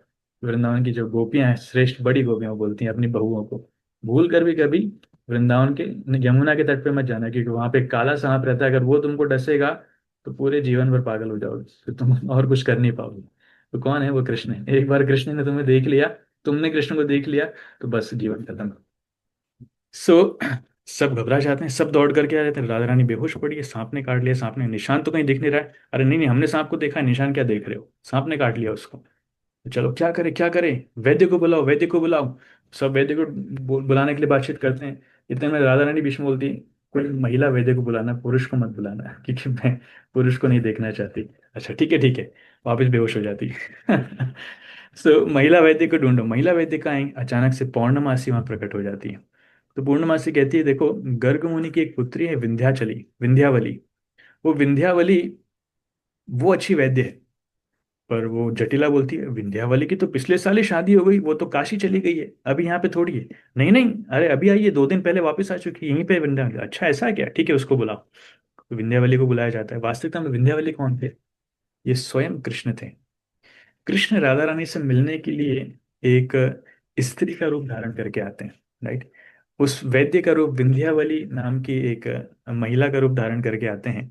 और सबको लगता है कि ये वैद्य हैं, तो कृष्ण इतना सुंदर भेष बदलते हैं कि किसी को शक नहीं हो पाता। तो कृष्ण को, मतलब विंध्यावली को बुलाया जाता है, तो कृष्ण आते हैं विंध्यावली की वेट में। तो पूरा श्रृंगार करके, साड़ी पहन के और चूड़ियां पहन के, और बालों में छोटी वोटी बांध के, घूंघट लगा के स्त्री वेश में कृष्ण आते हैं, और कोई उनको पहचान नहीं पाता। और जैसे ही विंध्यावली को देखते हैं तो लोग एकदम से खुश हो जाते हैं कि चलो अभी तो वैद्य आ गया, हमारी राधा ठीक हो जाएगी। तो अब इट्स अ कस्टम, जनरली हम डॉक्टर के पास जाते हैं तो आजकल लोग सम्मान, सभी लोग सम्मान करते हैं। उस समय पहले लोग पैर छुआ करते थे। तो उसके पैर छूने आते हैं तो बोलते हैं नहीं नहीं नहीं, पैर मत छूना, पैर मत छूना। अंदर ही अंदर बोलते हैं नहीं तो भांडा फूट जाएगा, लेकिन बाहर से बोलते हैं अरे नहीं नहीं, तुम लोग पता नहीं कौन कौन से पाप कर्म करके आते हो, मेरे पैर छुओगे, हम ब्राह्मण परिवार से हैं, मुझे पाप कर्म लग जाएंगे, पैर मत छूना, दूर रहो मुझसे। ठीक है, दूर रहते हैं, क्या करना है। अंदर लेकर के जाते हैं, चलो चलो हमारी बहू है राधा, उसको सांप ने काट लिया। तो अंदर लेकर के जाते हैं, राधा रानी को देखते हैं। कृष्ण बहुत खुश होते हैं, चलो राधा रानी के दर्शन मिले। अभी राधा रानी का सौंदर्य देखना, जो पहले के वैद्य थे ना, सांपों का जहर मंत्रों से उतारते थे, राइट। आजकल तो मेडिसिन लोग देते हैं, पहले मंत्रों से सांप का जहर उतारा जाता था। तो अब कृष्ण को कोई मंत्र तो आता नहीं है सांप के जहर का उतारने का। वो तो गाय चराने वाला व्यक्ति कहाँ सांप का जहर का मंत्र उतारेगा। तो क्या करें क्या करें, तो हल्का फुल्का कुछ तो मंत्र गुनगुनाने का प्रयास करते हैं। देखते हैं सब आसपास खड़े हैं, ज्यादा जोर से बोलूंगा तो चोरी पकड़ी जाएगी। तो कृष्ण बोलते हैं अरे तुम सब लोग मेरे पास ही देख रहे हो, मुझे देख रहे हो अपनी आंखें फाड़ फाड़ के, मैं ध्यान नहीं लगा पा रहा। ये मंत्र बड़े कठिन हैं, बड़े विशेष मंत्र हैं, थोड़ा आप लोग दूर जाइए, थोड़ा मुझे ध्यान लगाने दीजिए, मेडिटेट करने दीजिए। ठीक है, थोड़ा दूर चले जाते हैं, पीछे हो जाते हैं। तो नहीं यहाँ नहीं, इतना दूर नहीं, कमरे के बाहर जाओ सब, कमरे के बाहर जाओ, और मैं गेट लगा लूंगा, और जो कोई है, कोई बीच में डिस्टर्ब नहीं करेगा, मुझे ध्यान लगाने दीजिए, मंत्र बहुत विशेष हैं, जितना ध्यान से मैं करूंगा उतना जल्दी जो है जहर उतरेगा। अच्छा ठीक है साहब, जो करना है करो। सब बाहर चले जाते हैं, दरवाजा अंदर से लगा लेते हैं। और 3 घंटे कृष्ण और राधा अंदर बैठ करके बातचीत करते हैं, बहुत अच्छी बातचीत करते हैं, खुश होते हैं इतने कि आप कितने दिनों बाद एक दूसरे का संग मिला है। 3 घंटे निकल जाते हैं। 3 घंटे बाद जो है उनको दरवाजे के बाहर बातचीत सुनाई देती है, राइट, कि लोग आ गए, अब तो मेरी पोल खुल जाएगी, क्या करें क्या करें। तो कृष्ण आइडिया लगाते हैं, एक काम करते हैं। वो जोर से, जोर की आवाज में बात करने लगते हैं, एज इफ वो सांप से बात कर रहे हैं। तो कृष्ण बोलते हैं सांप को, सांप तुमने क्यों राधा को काटा है, क्यों इसको परेशान किया। तो अब और अंदर तो सांप तो कोई है नहीं, तो कृष्ण ही खुद सांप की आवाज में बोलने लगते हैं। तो सांप बोलता है मैंने राधा को काटा है, क्यों, क्योंकि जटिला कृष्ण के बारे में बहुत बुरा बोलती है। और ये कृष्ण जो है, आप जानते हैं मैं कौन हूँ, मैं भगवान शिव जी का भक्त हूँ, मैं शिव के गले में रहता हूँ, और शिव जी के आराध्य हैं कृष्ण।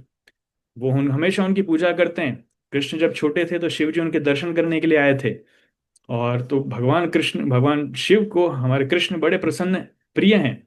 और ये जटिला, ये कृष्ण के बारे में इतना बुरा भला बोलती है, इतना बुरा भला बोलती है, इसलिए मैंने राधा को काटा है। तो जटिला घबरा जाती, क्या होता है, ऐसा क्या हो गया। बोले तू, जटिला की समस्या थी तो जटिला को काटना था, तुमने राधा को क्यों काटा। कृष्ण बोल रहे हैं विंध्याचली के रूप में। तो वो बोलता है कि नहीं देखो, राधा को काटूंगा तो राधा का पति है अभिमन्यु, तो वो अपने आप मर जाएगा राधा के विरह में, और अभिमन्यु मर जाएगा तो जटिला भी मर जाएगी अपने आप, इसलिए मैं राधा को काटा है। जटिला ये सब सुनती है, वो बेचारी डर जाती है, क्या करूं क्या करूं। तो जब तक वो कृष्ण को परेशान करेगी तब तक मैं छोड़ूंगा नहीं, मैं इसकी जान लेकर ही रहूंगा।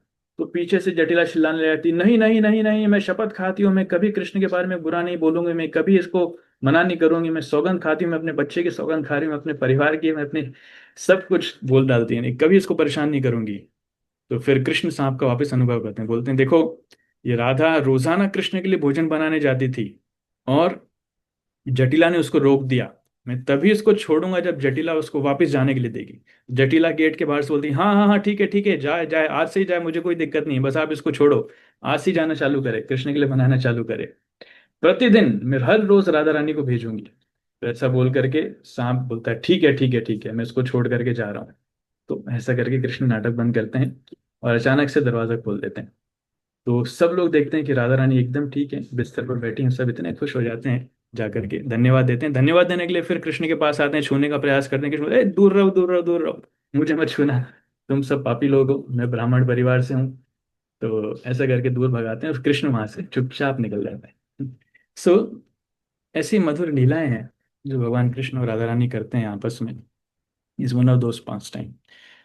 तो वास्तविकता में देखिए, राधा रानी का जीवन सिर्फ एक ही चीज के लिए, वो हमेशा कृष्ण की सेवा ही करना चाहती है। उनका जो चिंतन भी है, वो चिंतन भी कृष्ण की सेवा का है। कभी कभी राधा रानी जो है वो मान ले लेती है। क्यों वो मान क्यों लेती है? ऐसा नहीं कि उनका अहंकार है, क्योंकि कृष्ण को राधा रानी का मान बड़ा पसंद है। जब राधा रानी मान में आती हैं तो कृष्ण को बहुत अच्छा लगता है। सो कृष्ण को खुश करने के लिए कभी कभी वो मान में आती है। सो वास्तविकता में राधा रानी से बढ़कर और कोई भक्त नहीं है। राधा रानी से बढ़कर और कोई भगवान का सेवक नहीं। जो हमें सीखना है वो उनसे सीखना चाहिए। और वही मूल चैतन्य महाप्रभु हमें बताते हैं। इसलिए महाप्रभु के द्वारा दिखाए गए रास्ते पर हमें भक्ति करना ये हमारे लिए सबसे बड़े सौभाग्य की बात है। एक छोटी सी लीला और बताऊंगा, उसके बाद मैं वाइंड इसको विराम दूंगा। भगवान कृष्ण एक बार एक लीला करते हैं कि उनको सिर दर्द होने लगता है। राइट, होता नहीं है, लेकिन फिर भी वैसे नाटक करते हैं कि ही इज बिकमिंग, उनको हेडेक है। तो अब हेडेक है, कृष्ण को हेडेक है, तो सारे राज्य में हाहाकार मच जाता है, कृष्ण को हेडेक है, ये द्वारका की बात है। तो हेडेक कैसे जाएगा? बहुत सारे वैद्यों को बुलाया जाता है, कोई भी समझ नहीं पा रहा है कृष्ण को क्यों दर्द हो रहा है। तब कृष्ण बोलते हैं कि देखो, इस सिरदर्द का एक ही इलाज है कि जो कृष्ण का भक्त अपने चरणों की धूल कृष्ण के सिर पर लगाने के लिए देगा, और कृष्ण उसके उसकी धूल अपने सिर पर लगाएंगे, तो उससे कृष्ण का हेडेक जाएगा। अच्छा, ऐसी बात है, ठीक है। तो नारद मुनि को कार्य सौंपा जाता है, नारद मुनि आप जाइए, कृष्ण के भक्तों की चरण की रज लेकर के आइए, देखिए कौन देता है। राइट, तो नारद मुनि जाते हैं। अब द्वारका में थे तो द्वारका वासियों से पूछते हैं कि आप चरणों की रज दीजिए, अपने धूल दीजिए, कृष्ण के सिर पे लगाना है। बोलते हैं नारद मुनि, अब क्या बात कर रहे हैं, हमको नरक भेजेंगे हम? हमारे पैरों की धूल कृष्ण के सिर पर लगाएंगे, पूरा जीवन हमारा खत्म हो जाएगा, नरक जाएंगे? नहीं नहीं, हम नहीं कर सकते। तो नारद मुनि हैरान हो जाते हैं, क्या बात है, द्वारकावासी कृष्ण से इतना प्रेम करते हैं कि अपने पैरों की धूल नहीं देना चाहते? तो वहां से चले जाते हैं और अलग अलग जगह जाते हैं, बहुत सारे भक्तों से मिलते हैं, कोई नहीं देता। कोई नारद मुनि को बोलते हैं, नारद मुनि एक काम कीजिए, आप वृंदावन में जाइए। वृंदावन में जाएंगे ना, वृंदावन में जो कृष्ण के भक्त हैं वो सर्वश्रेष्ठ भक्त हैं, वो कभी इस विषय में सोचेंगे भी नहीं, बिना सोचे समझे आपको दे देंगे। अच्छा, ठीक है, नारद मुनि जाते हैं वृंदावन में राधा रानी और गोपियों के पास। उनको जाकर के बोलते हैं कृष्ण को बहुत तेज सिर दर्द हो रहा है। जैसे ही ये सब सुनते हैं कृष्ण को सिर दर्द हो रहा है, वो इतने चिंतित हो जाते हैं, कृष्ण को सिर दर्द हो रहा है, अरे ये क्या।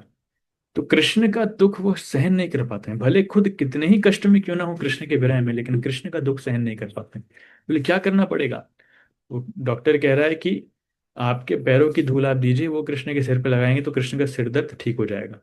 बोले बस इतनी सी बात। इमीडिएटली धूल इकट्ठी करना चालू कर देते हैं अपने पैरों से, राधा रानी और सारी गोपियां वो अपने पैरों की धूल इकट्ठी करना चालू कर देते हैं और एक पोटली बांध करके नारद मुनि को देते हैं, नारद मुनि ये पोटली लेकर के जाइए, हम हमारे पैरों की धूल है, ये कृष्ण के सिर पर लगाइएगा। तो नारद मुनि बोलते हैं क्या कर रहे हो आप? आपके पैरों की धूल कृष्ण के सिर पर लगेगी, आप लोग नरक में जाओगे। भगवान का ऐसे थोड़ी सम्मान करते हैं, ये तो अपराध है। बोले अगर इससे कृष्ण का सिर दर्द ठीक हो रहा है, अगर उसके लिए हमें नरक में भी जाना पड़ रहा है तो हम नरक में जाने के लिए तैयार हैं, हमें कोई दिक्कत नहीं है, लेकिन आप कृष्ण को ठीक कीजिए। तब नारद मुनि हैरान हो जाते हैं कि इन लोगों की क्या भक्ति है, ये किस स्तर के भक्त हैं, ये शास्त्रों के कैलकुलेशन से, बौद्धिक हमारे बुद्धि की कल्पना से परे हैं। तो उन्हें समझ में आता है कि वास्तविकता में वृंदावन के भक्त क्यों सर्वश्रेष्ठ है। इसीलिए कृष्ण हमेशा वृंदावन वासियों का चिंतन करते हैं, भले रहते द्वारका में हैं 16,108 रानियों के साथ, लेकिन रानियों के साथ मन नहीं लगता, रात में स्वप्न में सिर्फ वृंदावन वासियों का चिंतन करते हैं। राधा का नाम लेते हैं, गोपियों का नाम लेते हैं, नंद महाराज यशोदा का नाम लेते हैं, गायों का नाम लेते हैं। राइट, तो रानियां भी सोचती थी कि वृंदावन वासियों में ऐसा क्या है, गोपियों में ऐसा क्या विशेष है कि कृष्ण हमारे साथ है लेकिन स्मरण हमेशा गोपियों का करते हैं। तो ये वृंदावन वासियों के प्रेम की पराकाष्ठा है। ऐसे अनंत लीलाएं हैं मैं ज़्यादा नहीं बताऊंगा। Finally with this past time, इस फोटो में आपको दिख रहा होगा कि देखिए, राधा रानी वास्तविकता में आईने में खुद को देखती थी तो खुद को नहीं, वो कृष्ण को ही देखती थी। स्थावर जंगम देखे ना देखे तार मूर्ति, सर्वत्र होय निज इष्ट देवेर स्फूर्ति। तो भक्त लोग जब भक्ति की प्रेम की पराकाष्ठा में आ जाते हैं तो चाहे जीवित चाहे निर्जीव किसी भी वस्तु या व्यक्ति को देखें, उनको हर समय कृष्ण के ही दर्शन होते हैं। तो राधा रानी का वो स्तर था, वो हर समय कृष्ण के दर्शन करती थी। सो कृष्ण चाहे हो या ना हो, शी ऑलवेज यूज टू सी कृष्ण। लोगों के सामने कांच होता है तो लोग खुद को देखते हैं, लेकिन राधा रानी उसमें कृष्ण को देखती थी। कृष्ण यहाँ पर राधा रानी के बाल संवार रहे हैं। दूसरे पिक्चर में कृष्ण जो है राधा रानी के चरणों को अपने हाथ में लेकर के रो रहे हैं। कृष्ण में ये विस्मित हो जाते हैं कि राधा मुझसे कितना प्रेम करती है, किस हद तक प्रेम करती है, मैंने उसके लिए कुछ नहीं किया। इसलिए भगवान कहते हैं गोपियों को, देखो आप मुझसे इतना प्रेम करते हो, मुझे आपके पास आपके प्रेम के बदले में देने के लिए कुछ नहीं है। आप सिर्फ अपने प्रेम से ही खुश हो जाइए, मैं आपके प्रेम का कर्ज चुका नहीं सकता, it is beyond my capacity. मैं आपको क्या दे सकता हूँ, आपको इस भौतिक जगत का कुछ नहीं चाहिए, सब कुछ आपके पास है। इसलिए मैं आपको ज्यादा कुछ नहीं दे सकता हूँ, आप अपने प्रेम से ही संतुष्ट हो जाइए। That's what Krishna says. इसलिए राधा अष्टमी जो पर्व आ रहा है, हमें हम सभी भक्तों के लिए बहुत ही विशेष है। It's more special than Janmashtami, Janmashtami से ज़्यादा विशेष है। इस समय राधा रानी से हमें उनकी कृपा के लिए प्रार्थना करना चाहिए कि जैसे वृंदावन में सारे शुद्ध भक्त, सारे भक्त राधा रानी से प्रार्थना करते हैं कि वो राधा रानी की कृष्ण की अंतरंगा शक्ति हैं। और राधा रानी बहुत ही कोमल हृदय की हैं, बहुत ही सॉफ्ट है, वो माता है ना, सबकी माता है।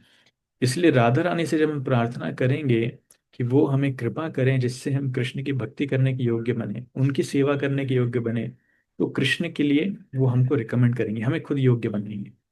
तो हम जो सेवा करते हैं वास्तविकता में वो सेवा हम डायरेक्टली कृष्ण की नहीं करते हैं, वी ऑफर टू अवर। मान लीजिए आप भोग लगा रहे हैं तो हम हमारे गुरु का स्मरण करते हुए भोग लगाते हैं, हमारे गुरु को असिस्ट कर रहे हैं।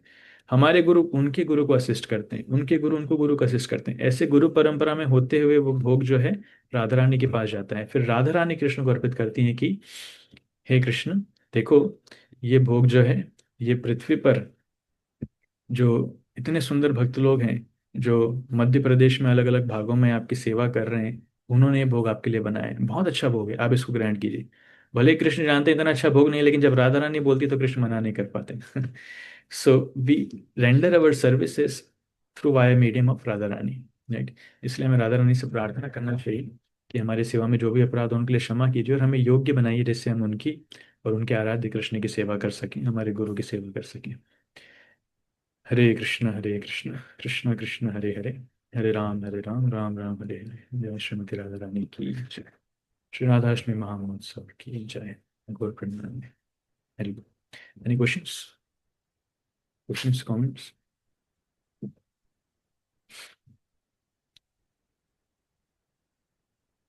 यस इति माता जी। हरे कृष्ण प्रभु जी, दंडवत प्रणाम। प्रभु जी, एक क्वेश्चन है।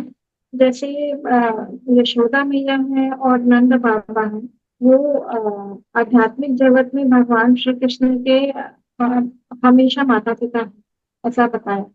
तो क्या ये जो रावण के जो राजा है वृषभानु जी, और जो कीर्तिदा माता है, वो भी क्या राधा रानी के आध्यात्मिक जगत में माता पिता है, ऐसा कुछ वर्णन है? हाँ बिल्कुल, वृषभानु राजा और कीर्तिदा माता उनके नित्य माता पिता है हमेशा। Thank you. और कोई प्रश्न किसी को? दंडवत प्रणाम माता जी, आपकी आवाज बहुत कम आ रही है। जी प्रभु जी। हाँ जी। प्रभु जी, अभिमन्यु तो पांडु पुत्र थे ना, उनकी राधा रानी के साथ शादी कैसे नहीं, हुई? वो अभिमन्यु अलग है, ये अभिमन्यु अलग है। जी। उनकी शादी उत्तरा के साथ हुई थी, ये अभिमन्यु अलग हाँ है। हाँ, मुझे पता नहीं था, इसलिए मैंने कभी सुना ही नहीं कि राधा रानी की शादी अभिमन्यु से हुई। अभी राधा रानी की जिनसे शादी हुई थी उनका नाम अभिमन्यु था, पर ये अर्जुन के बेटे नहीं है, अलग है। जी। हरे कृष्ण। हरे कृष्ण। ओके। हरे कृष्णा प्रभु जी, दंडवत प्रणाम। हरे कृष्ण। धन्यवाद प्रणाम। प्रभु जी, जैसे राधा रानी और कृष्ण का विवाह हुआ था वृंदावन में भांडेरवन में, तो उन दोनों का विवाह हुआ है, जैसे फिर भी उन्होंने अलग अलग शादी क्यों की? जैसे राधा रानी ने अभिमन्यु के साथ और कृष्णा ने 16,108 रानियों के साथ। तो मेरे मन में प्रश्न आया ये। Nice, thank you. वैष्णवी नाम है आपका? हाँ, यस। हाँ, ये लीला जनरली सबको पता नहीं है, इट्स सीक्रेट पास्ट है। ब्रह्मा जी ने स्वयं राधा और कृष्ण की शादी कराई थी। कभी कभी लोग कहते हैं कि राधा रानी की शादी नहीं हुई थी कृष्ण के साथ, बट एक्चुअली ब्रह्मा जी ने स्वयं कराई थी। लेकिन फिर उसके बाद पूरी लीला सब भूल गए थे। तो भगवान की लीला ऐसी है कि खुद लीला करते हैं और फिर उनकी लीला को और बढ़ाने के लिए भुला भी देते हैं कि उन्होंने क्या लीला करी थी। जैसे अ, यशोदा माता को बीच बीच में अनुभव होता था कि कृष्ण भगवान है। जब उन्होंने कृष्ण के मुख में पूरा ब्रह्मांड देखा तो उनको लगा, नहीं यार, सब लोग सही बोलते हैं कि कृष्ण कोई विशेष व्यक्ति है, शायद भगवान है, शायद नारायण स्वयं है, या फिर कोई देवी देवता है। तो यशोदा के मन में कृष्ण के लिए बहुत ही सम्मान की भावना आ गई। मात्र प्रेम की जगह एक बहुत ही ऑ एंड रेवरेंस, सम्मान की भावना आ गई। तो कृष्ण को वो भावना पसंद नहीं है। फिर कृष्ण जो है, एक लीला के माध्यम से यशोदा को इंडिकेशन देते हैं कि वो भगवान है। फिर वहीं पे अपनी माया से यशोदा का सारा ज्ञान हर लेते हैं। वो लीला भूल ही जाती है। यशोदा भूल जाती है कि उनको ऐसा कुछ स्मरण है कि कृष्ण भगवान है। तब उनका स्वाभाविक प्रेम जो है कृष्ण के लिए आता है, वापस मातृ प्रेम। उसी प्रकार से ये लीला, कृष्ण अपनी ही शक्ति से सबको भुला देते हैं कि उनकी और राधा रानी की शादी हुई थी। क्यों? क्योंकि राधा रानी और उनके बीच में जो प्रेम है, ऐसा वर्णन है कि 5 रस हैं। शांत, दास्य, ये एक के बाद एक श्रेष्ठ है। शांत रस, दास्य रस, साख्य रस, वात्सल्य रस और माधुर्य रस। तो शांत रस से ज्यादा श्रेष्ठ होता है दास्य रस। दास्य रस से ज्यादा श्रेष्ठ होता है साख्य, एज अ फ्रेंड। उससे ज्यादा श्रेष्ठ होता है वात्सल्य, जो माता पिता का प्रेम है। और सबसे श्रेष्ठ होता है माधुर्य, जो हस्बैंड वाइफ का प्रेम है, या फिर जो बिलवेड और बिलवेड का प्रेम है ना। तो उस माधुर्य प्रेम में भी 2 कैटेगराइजेशन होते हैं, एक होता है स्वकीय और एक होता है परकीय। स्वकीय मीन्स जो हस्बैंड वाइफ का प्रेम होता है उसमें भी इंटीमेसी है। लेकिन जो गर्लफ्रेंड बॉयफ्रेंड का प्रेम प्रेम होता है बिफोर मैरिज, या फिर एक्स्ट्रा मैरिटल अफेयर, भौतिक जगत में उसको इमोरल माना जाता है, लेकिन कृष्ण के लिए ऐसा कुछ इमोरल नहीं है। तो उसमें ज्यादा मधुरता होती है। गर्लफ्रेंड बॉयफ्रेंड में जितना प्रेम होता है हस्बैंड वाइफ में उतना नहीं होता। वही लव मैरिज के पहले जो गर्लफ्रेंड बॉयफ्रेंड इतना घंटे साथ में बिताते थे, शादी के बाद एकदम कुत्ते बिल्ली की तरह लड़ते हैं। सो प्रेम जो है गायब हो जाता है। सो परकीय रस स्वकीय रस से ज्यादा श्रेष्ठ परकीय रस माना जाता है। तो भगवान राधा रानी के साथ परकीय रस का आस्वादन करना चाह रहे थे। इसलिए वो शादी की लीला सब भूल जाते हैं कि कृष्ण और राधा की शादी हुई थी। तो बाद में राधा रानी अभिमन्यु से शादी कर लेती हैं और कृष्ण जो है वो एक 16,108 रानियों के साथ शादी कर लेते हैं। Alright, thank you. Thank you Prabhu ji. Krishna. Okay, anyone else? Hare Krishna Prabhu ji, दंडवत प्रणाम। आपके 2 कनेक्शन है। जी। Thank you so much Prabhu ji. Radha Ashtami पर आप राधा रानी के बारे में आपने इतना अच्छे से बताया कि कैसे वो भक्त भी हैं और स्वयं भगवान भी हैं। कैसे वो लादिनी शक्ति जो भगवान को आनंद देती हैं, और कैसे वो प्योर है, बहुत सीक्रेट है। मतलब ये सब आपने बताया सच में प्रभु जी। जब हम पहले मतलब भक्ति क्या, जब हम प्रार्थना करते थे तो हम बस कृष्णा को ही जानते थे। मतलब मैं अगर अपनी बात करूं तो राधा रानी को कभी इतना मतलब डिटेल में हम नहीं जानते थे। इस्कॉन में आए तब हरे कृष्ण महामंत्र का आपने हमें बार बार अर्थ बताया कि हरे मतलब राधा रानी है, हरा राधा रानी को संबोधित करते हैं। तो हम थोड़ा थोड़ा जानने लगे। उसके बाद फिर आपने जब चैतन्य महाप्रभु के बारे में बताया कि हम ये हरे कृष्ण महामंत्र के पहले हम जय श्री कृष्ण चैतन्य प्रभु नित्यानंद हम ये बोलते हैं, तो फिर हमने ये समझा, आपने ये बताया हमको कि चैतन्य महाप्रभु कौन है। तब हम राधा रानी के बारे में और हमको और डिटेल में समझ में आने लगा कि कृष्ण को तो हम भजते ही हैं, लेकिन जब तक राधा रानी का भाव नहीं होगा, वो सेवा भाव, वो प्रेम नहीं होगा, तब तक हमारी भक्ति मतलब सही नहीं है। तो धीरे धीरे हम ये समझ में आया प्रभु। अब जैसे ये समझ में आता है प्रभु जी कि राधा और कृष्ण दोनों को की ही हमें सेवा करनी है। तो प्रभु जी, जैसे यदि हम राधा रानी को प्रे करते हैं तो हम प्रे करें कि राधा रानी आप हमें कृष्णा तक पहुंचाइए, और यदि हम कृष्णा को प्रे करते हैं तो हम क्या ये बोले कि हे कृष्णा हमें राधा रानी तक पहुंचाइए, और या फिर दोनों को ही हम प्रे करें, या फिर एक कृष्णा को ही प्रे करने से हमें सब कुछ ही मिल जाएगा, मतलब राधा रानी ऑटोमेटिकली, जैसे आप कहते कि शक्ति और शक्तिमान दोनों एक ही हैं। तो प्रभु जी थोड़ा सा बताइए। Nice. मैं आपके क्वेश्चन पे थोड़ा लेट आऊंगा, पर आपने अच्छा पॉइंट टच किया चैतन्य महाप्रभु। देखिए, वास्तविकता में राधा कृष्ण का जो प्रेम है ये समझाने वाले चैतन्य महाप्रभु ही थे। महाप्रभु के आने के पहले वृंदावन सब लोग भूल चुके थे। जो राधा कुंड श्याम कुंड है वो चावल के खेत थे, एक्चुअली चावल की खेती होती थी वहां पे। तो वृंदावन की सारी लीला स्थली सब लुप्त हो चुकी थी। कौन सा केशी घाट है, कौन सा राधा कुंड है, कौन सा श्याम कुंड है, कौन सा गोविंद कुंड है, भगवान ने कहाँ क्या लीला करी, सब खत्म हो चुका था, क्योंकि 5,000 साल बीत चुके थे। चैतन्य महाप्रभु आए, उन्होंने जो चावल का खेत था राधा कुंड, उसके पानी से स्नान किया और बताया कि ये राधा कुंड है और इसके पास में श्याम कुंड है। तब भक्तों को पता चला, अच्छा महाप्रभु तो सर्टिफाई कर सकते हैं क्योंकि स्वयं राधा और कृष्ण दोनों ही है ना, उन्होंने ही लीला करी तो उनको पता है कहाँ लीला करी है। तब महाप्रभु ने राधा कुंड श्याम कुंड इंडिकेट किया। ऐसे महाप्रभु ने अलग अलग जगह बहुत सारे लीला स्थल इंडिकेट करे, और फिर महाप्रभु ने सारे षट गोस्वामी को भेजा वहां पर कि आप जाइए वृंदावन में भगवान की जितनी लीला स्थली हैं उनको जाकर के प्रकट कीजिए।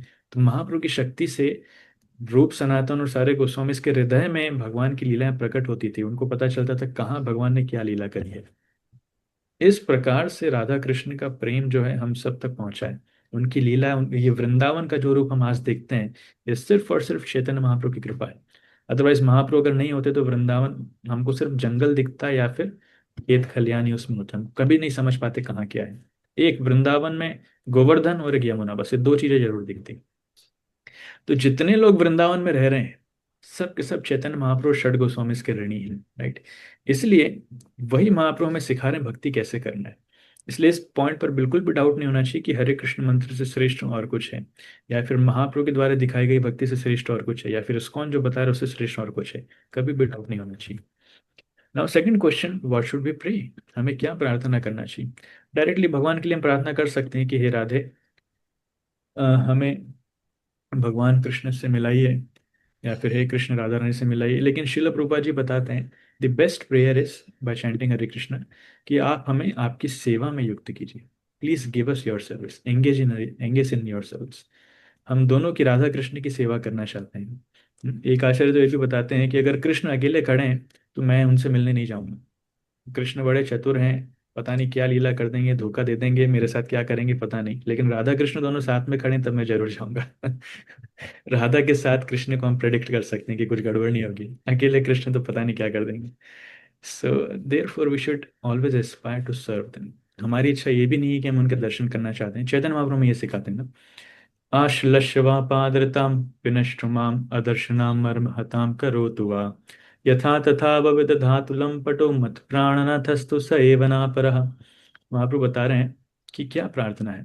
आश्लश्वा पादरताम, आप चाहे हमें गले लगाइए या फिर अपने पैरों के नीचे हमें कुचल दीजिए, हमें रौंद दीजिए या फिर लात मार के भगा दीजिए। आश्लषवा पादरताम पिनष्टुमाम अदर्शनाम, या फिर आप हमें दर्शन न भी दें, आपको जो करना आप कीजिए। अदर्शनाम मर्महताम, दर्शन न देकर के आप हमें मर्महताम पूरी तरीके से हमें दुख दीजिए। आपको जो करना है आप कीजिए, आप मालिक हैं, आप स्वामी हैं। लेकिन जहां तक मेरी बात है, यथा तथा व विदधातु लंपटु मत प्राणनाथस्तु सेवनापरा, मैं हर परिस्थिति में आपकी सेवा करता रहूं और हर परिस्थिति में आप ही मेरे स्वामी बने रहें, यही मेरी प्रार्थना है। आप चाहे दर्शन दे या ना दे, आप चाहे गले लगाएं या लात मार के भगाएं, लेकिन मैं हमेशा आपकी सेवा करता रहूं और आप ही मेरे स्वामी रहें, आप ही मेरे प्राणनाथ रहें। मत प्राणनाथस्तु सेवनापरा, ना ना पर मतलब कोई और नहीं, नो वन एल्स। तो हमारी यही प्रार्थना है, चाहे भगवान दर्शन दें या ना दें, नजदीक रखें दूर रखें, डजेंट मैटर, हमें हमेशा उनको ही हमारा मालिक मानना है, वही हमारे प्राणनाथ है और उनकी ही सेवा करनी है। So we should always try to serve, that should be our prayer. This is the meaning of Hare Krishna Mahamantra also. जी जी Prabhu ji, thank you so much Prabhu ji, thank you. और प्रभु जी, जिस तरह से इस संसार, जैसे आपने बताया, तो जिस तरह से हम अपने बच्चों की पूरे जीवन सेवा करते हैं, उनसे कुछ भी इच्छा नहीं रखते हैं, है ना, कुछ भी नहीं मांगते, कुछ भी नहीं सोचते कि हमें क्या ही रिटर्न करेगा। तो वही भाव यदि भगवान के लिए आ जाए कि भगवान, हम आपको स्वामी मानकर सब कुछ हम करें, भले आप रिटर्न दें या ना दें, हमें स्वीकारे या ना स्वीकारे, तो वो चीज अगर ऐसे डेवलप हो जाए प्रभु जी, आप ही ब्लेस करिए प्रभु जी, आप ही प्रेयर करिए हम सब डिवोटीज के लिए, मैं योगी ताकि हम। श्रील प्रभुपाद से प्रार्थना कर सकते हैं, वो कृपा जी करें, प्रभु हम सब उसके योग्य ऊपर हैं। जी Prabhu ji, thank you so much Prabhu ji, Hare Krishna. Thank you, thank you so much. Any other question or should we stop here? Okay, thank you so much. So wish you all a very happy Radha Ashtami. आप अच्छे से राधा अष्टमी उत्सव मनाइए, 31 तारीख को है। जो मंदिर के नज़दीक है आप लोग मंदिर आइए, फास्टिंग रखिए उस दिन, और प्रेम से राधा कृष्ण की सेवा कीजिए, नाम जप कीजिए, प्रचार कीजिए। और एक और अच्छा अवसर है, भाद्र पूर्णिमा नज़दीक आ रही है, तो श्रीमद् भागवतम वितरण कीजिए। जिनके पास श्रीमद् भागवतम नहीं है वो आप लीजिए, आप हमसे संपर्क कर सकते हैं, हम आपको पहुंचा देंगे आपके घर पे। श्रीमद् भागवतम होना जरूरी है। ऐसा वर्णन आता है कि भाद्र पूर्णिमा के दिन सोने के सिंहासन पर रखकर अगर कोई भागवतम किसी और को गिफ्ट करेगा तो वो भगवत धाम वापस लौटेगा। सिर्फ भागवतम गिफ्ट करने से ही भगवत धाम चल जाएगा, right? So please distribute Shrimad Bhagavatam, ज़्यादा से ज़्यादा मात्रा में भागवतम दीजिए, डोनेट कीजिए, दूसरों को सेल कीजिए। और खुद के पास अगर नहीं है तो खुद खरीदिए। गिफ्ट दूसरों को नहीं करना चाहते, अपने परिवार वालों को ही कर दीजिए। हस्बैंड वाइफ को गिफ्ट कर सकते हैं, वाइफ हस्बैंड को कर सकती है, बच्चों को कर सकते हैं, तो आपके घर में भी भागवतम आ जाएगी। But say Srimad Bhagavatam. Thank you so much. Hare Krishna. Srila Prabhupada की जय। समेत गौर भक्त वृंद की जय। श्रीमती राधा रानी की जय। गौर प्रेमानंद।